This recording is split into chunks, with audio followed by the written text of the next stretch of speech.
Since the start of 2021, U.S. Customs and Border Protection reports that 9.6 million migrants have been encountered, with another 1.7 million estimated so-called gotaways, bringing the total to 11.3 million.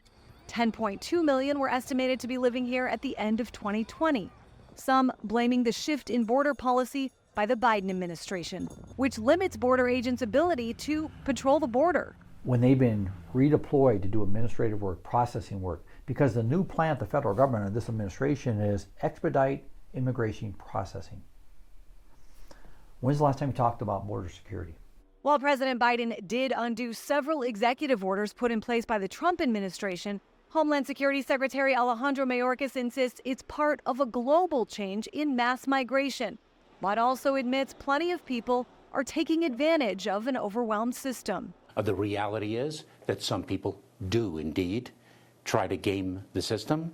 That does not speak to everyone whom we encounter, but there is an element of it, and we deal with it accordingly. New indications that may include a new round of executive orders by President Biden, using an authority under the Immigration and Nationality Act to temporarily shut down the border if the numbers get too high.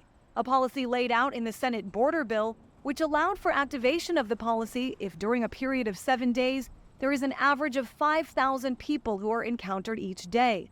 Backers of the bill, which failed twice, accused Republicans of preventing the problem from getting fixed to help Donald Trump in November. Donald Trump came out and said, don't do it. I don't want to give the current president a win, so he's playing politics with it instead of focus on what the needs are from our law enforcement at the border. As far as those expected executive actions from President Biden, we expect to hear much more next week after Mexico holds its election on Sunday.